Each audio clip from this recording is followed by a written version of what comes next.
How would you like a 15% discount to my daily email, the stack of stuff, the show notes, discounts to the conference, all of that? All you need to do is text the word show to 33777. You'll get the annual subscription with a 15% discount to my daily email. You'll get the stack of stuff, the links to the show notes, discounts to the conference, and so much more. All you have to do is text the word show, SHOW, to 33777. Text show to 33777.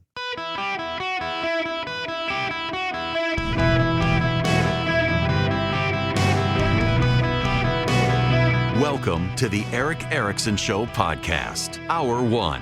Hello, America. Welcome. It is Eric Erickson here from my flagship studio, WSB in Atlanta, Georgia, beamed out across the internet to a station near you. I'm delighted to have you. I hope the weather's great where you are. It's gotten cold here again in the South. We're in like third winter all of a sudden. All right, this is why I love being on radio with you. Now, one of the complaints, in fact, it is the most common complaint I get on this program from listeners, is that I'm playing excerpts, and those excerpts, maybe I could have played 5 seconds, so why did I play 15? Or should be 15 seconds, why did I play 45? And the reason I do this is really important for you to understand. I do not want to take people out of context. I want you to have the context of the remarks so that you yourself can hear and not play the games that so many people on both sides play, where they play the 5-second snippet that makes a person look like a fool when actually if you played the 15 seconds, you see they actually had a valid point. I don't like that level of gotcha. It's intellectually cheap. But it's what the left is doing with Donald Trump over the Bloodbath comment. I'm going to play for you the entirety. He went on for about an hour or for a minute 45 seconds of this. I'm going to play you a minute 25 seconds. It's important for you to hear this. The reason is, for example, in my morning email, which you should subscribe to, you'll get a 20% discount if you text DATA to 33777. If you read my morning email about Trump's Bloodbath comment, you would see I gave the long history of the media taking Trump out of context, lying, rushing to judgment, getting stories wrong, discrediting themselves. And a listener who is a subscriber replied and said, but he did say bloodbath in the country. I sent the guy back Trump's full comment. He's like, but he still said bloodbath for the country. Yes, but context is king, and this is the context. This is Donald Trump over the weekend. They want to do this all-electric nonsense where the cars don't go far, they cost too much, and they're all made in China. And the head of the United Auto Workers never probably shook hands with a Republican before. They're destroying. You know, Mexico has taken over a period of 30 years 34% of the automobile manufacturing business in our country. Think of it. Went to Mexico. China now is building a couple of massive plants where they're going to build the cars in Mexico and they think that they're going to sell those cars into the United States with no tax at the border. Let me tell you something to China. If you're listening, President Xi, and you and I are friends, but he understands the way I deal, those big monster car manufacturing plants that you're building in Mexico right now, and you think you're going to get that, you're going to not hire Americans, and you're going to sell the cars to us. Now, we're going to put a 100% tariff on every single car that comes across the line, and you're not going to be able to sell those cars. If I get elected, now, if I don't get elected, it's going to be a bloodbath for the whole, that's going to be the least of it. It's going to be a bloodbath for the country. That'll be the least of it.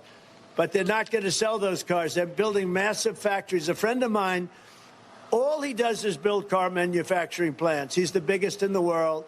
So in context of what he's talking about is the auto industry and the economy, that China is building car because there are import bans on Chinese cars into this country, among other things. The Chinese are now building manufacturing facilities in Mexico to be able to import Chinese cars into the United States, particularly EVs. to get around import bans related to the Chinese technology. So they build them in Mexico under the American law, the way it's written, that would get around it. And what Trump is clearly saying is that there would be a bloodbath for the American economy, for the automotive industry, if the Biden administration remains, because they won't stop this from happening, and Donald Trump will put a 100% tariff to prevent it. That's it plainly what he's talking about, unless you're a Democrat who has gone overboard with Donald Trump's awful rhetoric. Here is Representative Dan Kildee on CNN this weekend. You know, if a person intends to be president of the United States, they have to understand that their words matter, particularly in the moment that we're in right now. The last several years, we've seen an increase in political violence here in the United States. And for a person who's running for president, once served as president, to use that sort of language, that's irresponsible. Now, I understand that, you know, the supporters may say that it was taken out of context, and maybe it was. The other point, however, though, is that during Donald Trump's presidency, we lost auto jobs in the United States of America. Dan Kildee, maybe he was taken out of context. Jen Psaki on MSNBC, where they're having a complete meltdown. Trust me, I could go on and on and on. We all know by now that Trump's allusions to political violence are not merely rhetorical. His supporters take them literally. That's part of the big problem here. And he knows that too. So no, we did not miss the full context. This was not some meandering off-message comment. This is his message. Right. The Biden campaign manager. This is exactly who Donald Trump is. We saw him call on his supporters to storm the Capitol 4 years ago, and he's doubling down, promoting violence this time around. And this is just right out of the playbook. Trump is weak and deeply insecure about this election, and he's only in it for himself. Our campaign has been saying this for months, and Trump is saying the quiet part out loud. Right. You want a real one? This is Susan Glazer from The New Yorker. Listen to the fear and trembling in her voice. Sorry, I just have to say something. Like, Donald Trump is attacking, in a broad brush sense, the basic pillars of American democracy. Period. Full stop. If that's not news to you, it's not about tariffs. That's not the reason why millions of Americans are supporting Donald Trump. Let's be real about that. Right. And Michael Beschloss, by the way, on MSNBC, they all fell for it.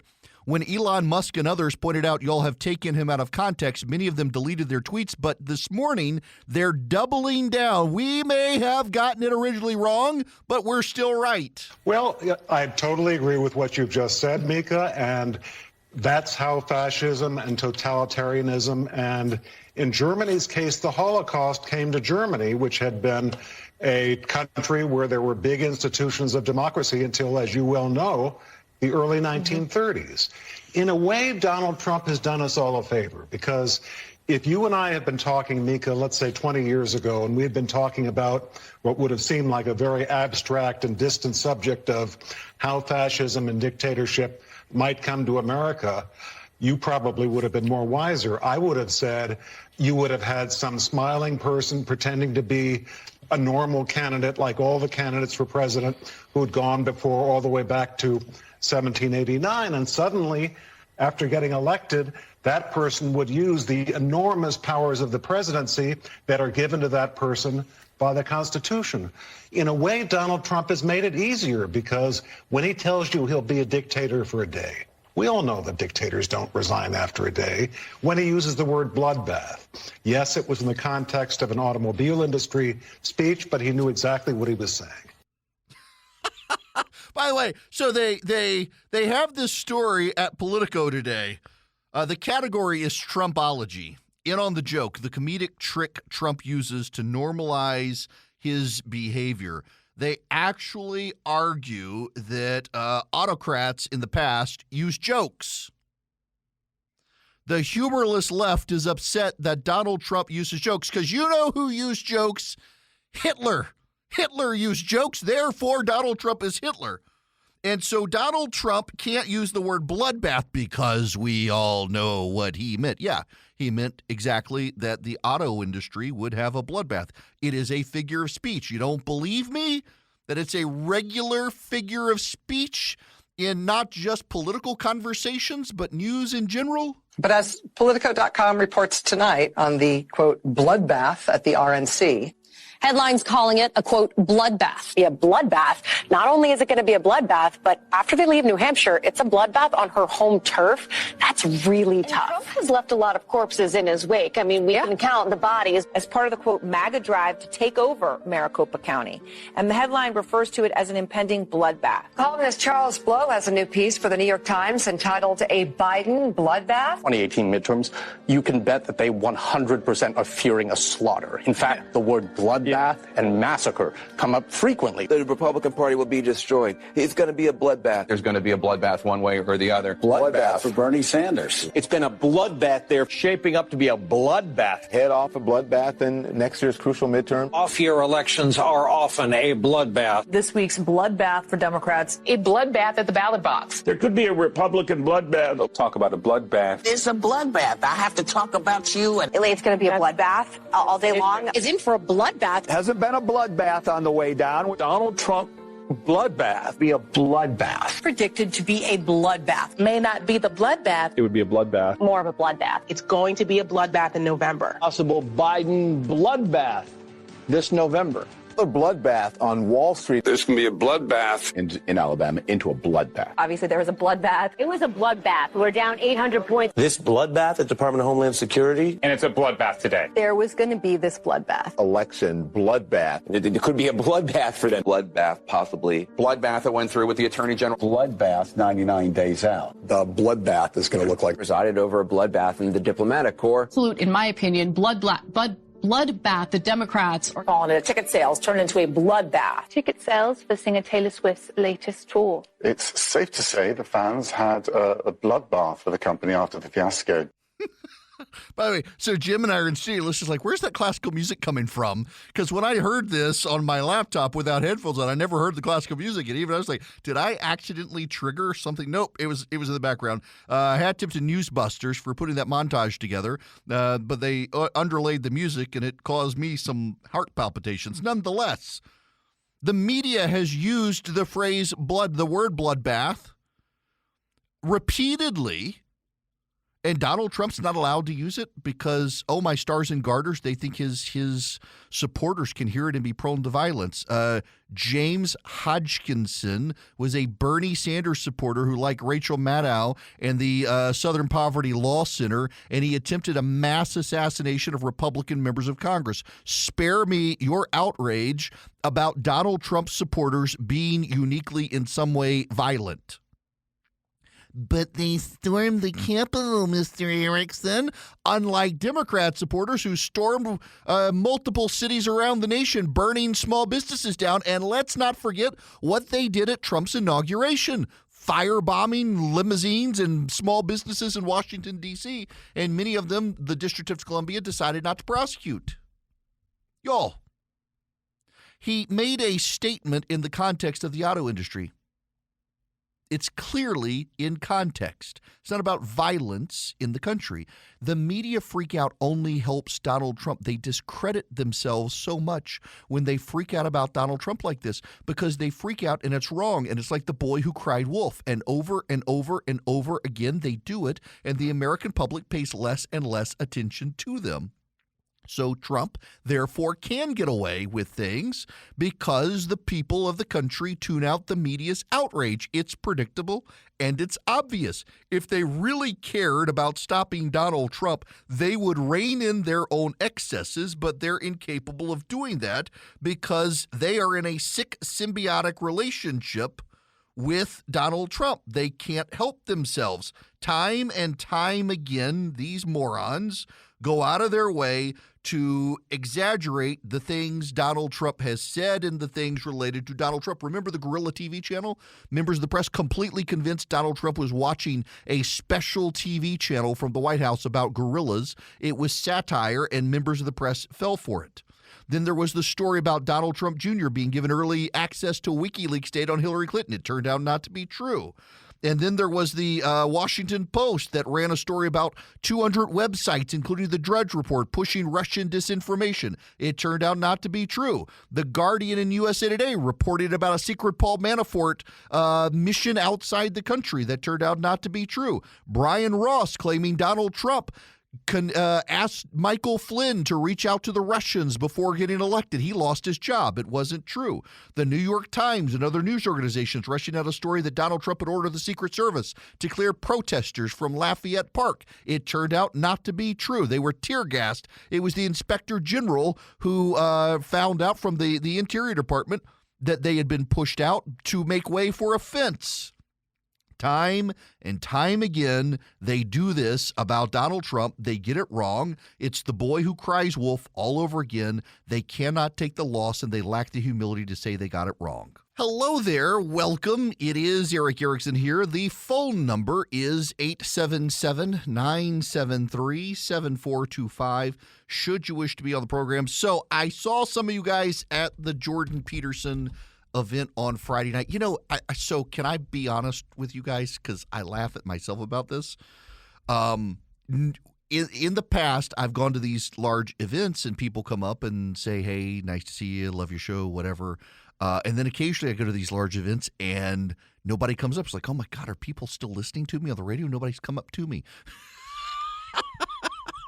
I know. It's the paranoia of an insecure radio show. But after the event was over, several people did come up. Saw my buddy Taylor was there. A lot of people I know wound up being there. It was an interesting event.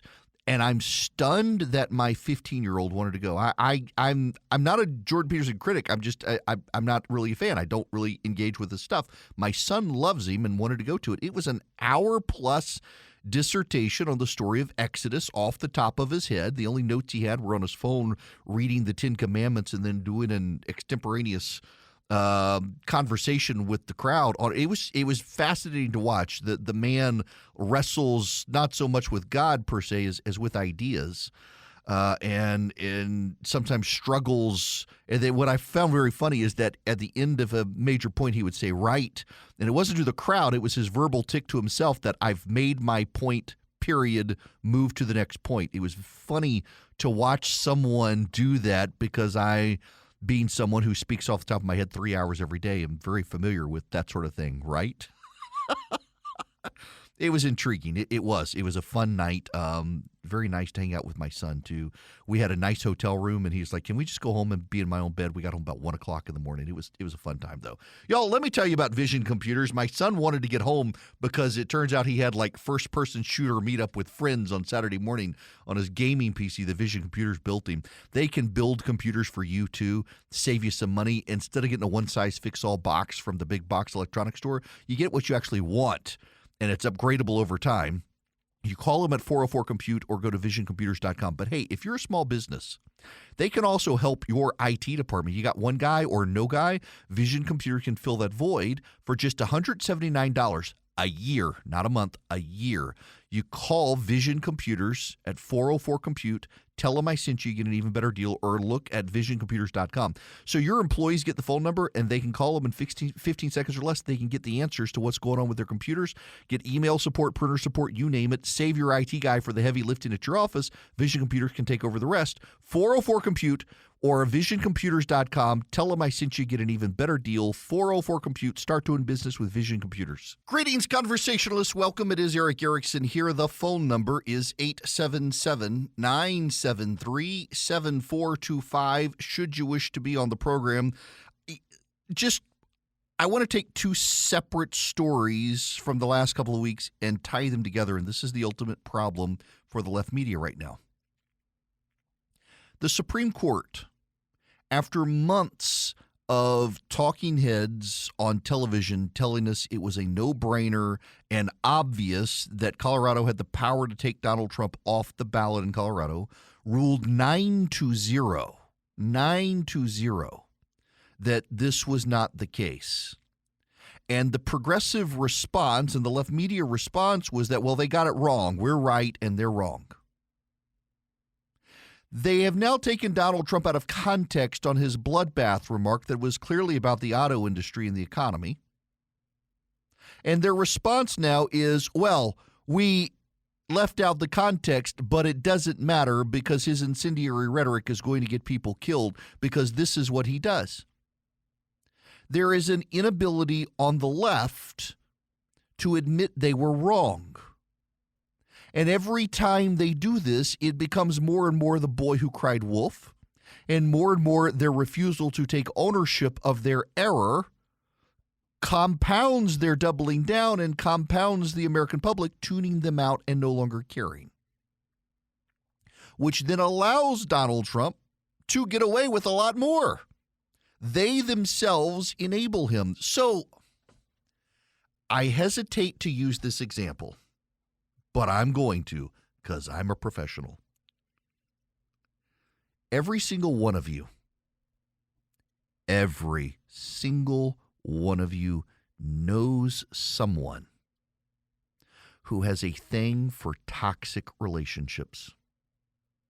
They get in a toxic relationship. They leave the toxic relationship.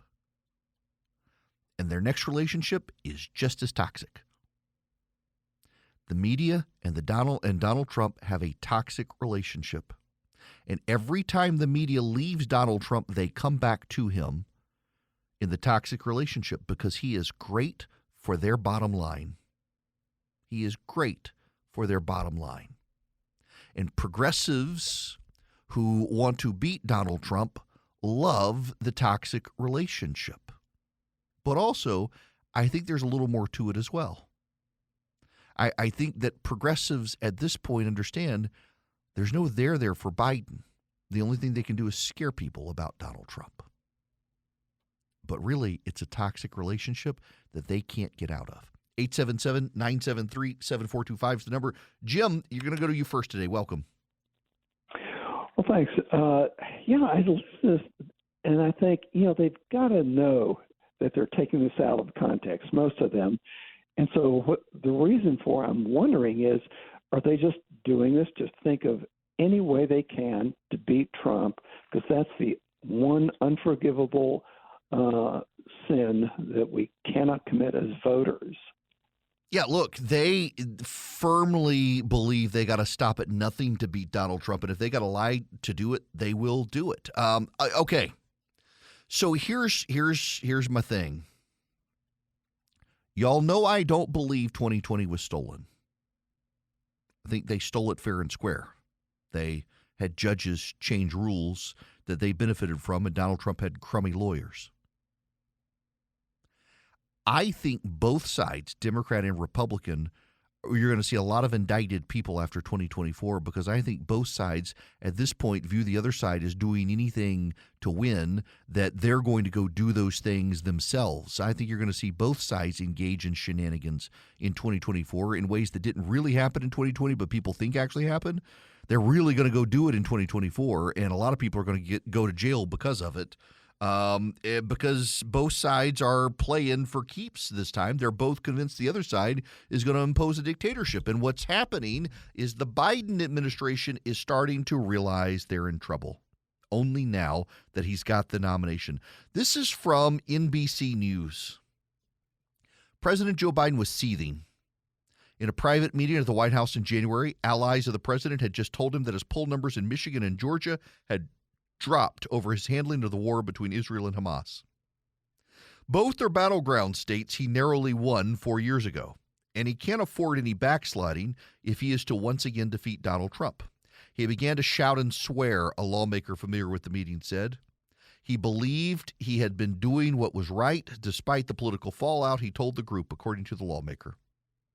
Asked about the episode, Andrew Bates, a White House spokesman, said President Biden makes national security decisions based on the country's national security needs alone, no other factor. Right. After the Michigan situation, we're seeing him walk back that. He's doing what's politically expedient, not what's right. For months, Democrats have watched the 2024 campaign unfold with rising alarm as the sitting president struggles to gain ground against his defeated predecessor. Frustrations rippling through the party have reached the top, with Biden at times second-guessing travel decisions and communication strategies that have left much of the electorate clueless about his record. Interviews with nearly 20 lawmakers, present and past administration officials, and Biden allies show. The starting gun for the general election campaign fired last week as Biden wrapped up the Democratic nomination. Yet he is still searching for ways to impress upon voters that he deserves a second term by dint of policy achievements that eluded past presidents. History suggests it will be tough for him to recover. Biden's 38% approval rating at this stage in the calendar is lower than that of the last three presidents who went on to lose the re-election. Trump was at 48%, George W. Bush was at 39%, Jimmy Carter was at 43%. Biden has long believed that he isn't getting sufficient credit for an economy that has created 15 million new jobs. Looking to reach distracted voters who may be tuning out, he told his speechwriters before the State of the Union address to tone down some of the lofty rhetoric and plainly lay out what he's done, a person familiar with the speech preparation said. During internal discussions, he'll press aides about what parts of his record to highlight in different states, said a second person. Surrounded by protective aides who want to minimize the chances of a flub, the 81-year-old president has chafed at restraints that he sees as counter to his natural instincts. He's felt cocooned. That's it. You get it? The staff's to blame. Here's the dirty little secret. Joe Biden has been wrong about everything for 50 years, and his political instincts have always been bad, which is why in 2008 he got blown out of the water as a candidate running for president and failed to catch traction. Biden should be leading this thing, but he's not. Now, Biden, it's notable, he's been to more swing states than Donald Trump of late. Wisconsin, Michigan, Georgia, New Hampshire, Pennsylvania. He's headed to Nevada and Arizona this week. Trump doesn't have the money. This election comes very close to being the immovable object colliding with the unstoppable force. Joe Biden's popularity is lower than any of the presidents who served one term in really the last more than half century. Donald Trump's, and I didn't realize it until NBC pointed out, Donald Trump's unpopularity was only 48%. Only 48%. That's actually not bad. It's close to 50-50, like Kate, and he lost re-election in large part because of COVID. Joe Biden's popularity is 10 points less than Donald Trump's when he lost re-election. And by the way, no president below 40% of the polling at this time has ever won re-election. No president as unpopular as Joe Biden has ever won re-election. It is defying historic odds for him to do so. It is also defying historic odds for a presidential candidate with as little money in the bank as Donald Trump to win election. Joe Biden's popularity is clashing with Donald Trump's money. Joe Biden can go to all the swing states because Donald Trump doesn't have the money to go to the swing states. There's actually some interesting data I saw. We put it in the show notes if you want to see it. Donald Trump support versus Joe Biden support. So here are the jobs with the largest margin of support for Joe Biden. 93% of donors who identify themselves as professors gave to Joe Biden's campaign. Roughly 90% of self-identified psychologists support Joe Biden. 80-some-odd% of social workers support Joe Biden. Scientists, somewhere around 70%. Writers, somewhere around 60%. Roughly 80% of farmers donated to Donald. 80% of Donald Trump's support comes from self-identified farmers for small dollar donors. Same with truckers. People who identify themselves as entrepreneurs. 60% support for Donald Trump. Mechanics, about 60% support. Construction workers, about 55% support for Donald Trump. So Joe Biden's getting the professors and the psychologists and the social workers and the scientists and the writers, and Donald Trump's getting the construction workers, the mechanics, the entrepreneurs, the truckers, the farmers. Donald Trump's getting the blue-collar, middle-class support. Joe Biden is getting the elite support, the professional support, the professional white-collar class, the college professors, the professorial ranks who are out of touch with America. They live in the ivory academic tower. It's remarkable. And it's a problem for the Democrats because they are increasingly guided by an aloof and out-of-touch professional class that doesn't actually relate to the middle class and hasn't touched grass in quite a while. It's why they can react with such invective and hostility to Donald Trump using the word bloodbath that they themselves use regularly, and they freak out about it because they're convinced that Donald Trump, that his supporters, they're the violent ones, when so much of the violence these days comes from the left. I mean, Floyd Corkins tried to kill all the people at the Family Research Center and stuff their mouths with Chick-fil-A. He's a progressive activist. James Lee Hodgkinson, he was a Bernie Sanders left-wing MSNBC viewer who tried to commit mass assassination of Republican members of Congress, shooting Steve Scalise and others on a baseball field. The Black Lives Matter's Antifa activists firebombing buildings in Atlanta, marching down the streets, vandalizing businesses, rioting, causing violence, and the left just looks at all these people who walked into the Capitol and said, oh, look at that, that was an insurrection. No, it was a temper tantrum, a 4-hour temper tantrum, the only shot fired by a police officer.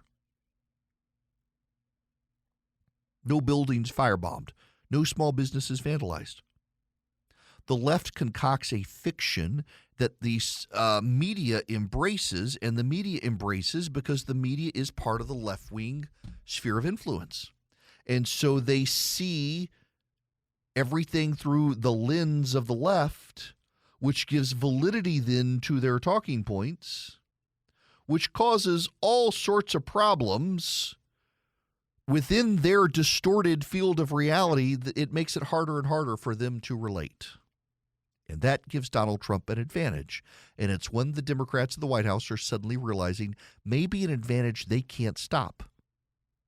Again, no president with unpopularity in the 30s at this point in their reelection campaign has ever won reelection. Joe Biden is playing against history's odds, and he's been around long enough to know it.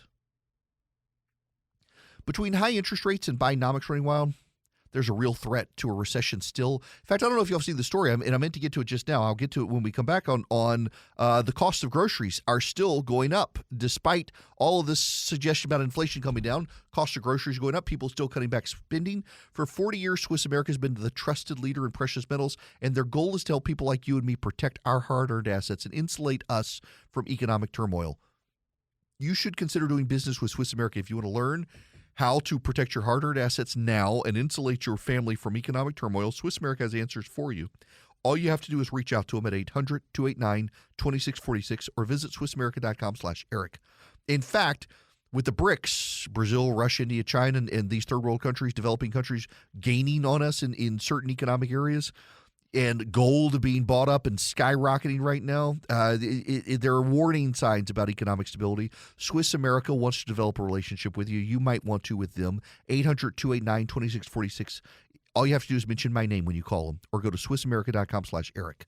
Mention Eric when you call or text 800-289-2646 or go to SwissAmerica.com/Eric. Message and data rates apply. Start your relationship. Learn how to protect your assets with Swiss America. This hour of the program brought to you by First Liberty Building and Loan, wherever you are nationwide. If you're buying a building, you're buying a franchise, First Liberty specializes in these sorts of deals. They want to help you grow. Reach out to them, FirstLibertyGA.com, FirstLibertyGA.com.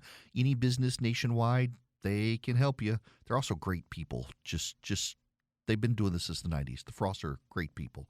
FirstLibertyGA.com. Okay, I gotta spend a moment on this story. Something you knew was true. without me having to tell you, and yet I'm going to tell you anyway. The New York Post has the story.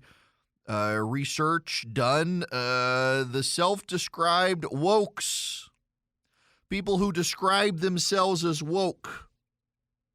The Scandinavian Journal of Psychology. Socially conscious citizens are the most depressed, anxious, fearful, and worried. They're the most miserable people, the wokes. People who their number one issue is social justice. The people who believe they've got to empathize with everyone in the progressive wild. It's a problem. 7 truisms woke people. If white people have, on average, a higher level of income than black people, it's because of racism. University reading lists should include fewer white or European authors. Microaggressions should be challenged often and actively. Trans women who compete with women in sports are not helping women's rights, is reverse scored. We don't need to talk more about the color of people's skins. A white person cannot understand how a black person feels equally well as a black person.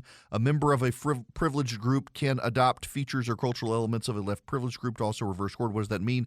If you answer the opposite, you're more woke. The people who identify as woke on the score are people who are suffering from depression, people who are anxious, people who are, in some cases, suicidal, people who are worried about the world. When you have internalized the schemes and anxieties of the wokes, you're a miserable person. And you know, it's true. Like, for example, the Politico doing the story about Donald Trump. He tells jokes just like Hitler. Therefore, he's like Hitler. It was written by a woke. They have no sense of humor. They are moral scolds. And you know this in your own life. The people who are the biggest social justice warriors are the most miserable, angry people, always in search of someone else's sin and outrage that must be eliminated from the gene pool in some capacity. Don't be woke, be happy. Now, the wokes, of course, will tell you that they're just overwhelmed with the misery of the world, and they're mindful of it, and they've awakened to it, they've woken to it. And so they're more socially aware than you, but that's not really the case. They invent injustice. They invent slights, microaggressions. That's an invention of the left. They're crazy people. Don't be like them. Be happy. Now, I'm going to make you miserable when we come back. How about that for a tease? Actually, I'm not, but I do want you to be aware of stuff that's just not happening in our backyard, but around the world. And that is, we're being kicked out of Niger, the American military. We've done a massive package of military aid with Niger to train their soldiers to stop the rise of Islamic extremists.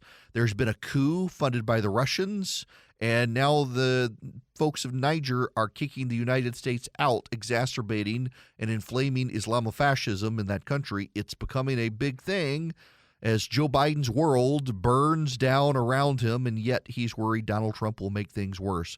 You need to know what's happening in the world today.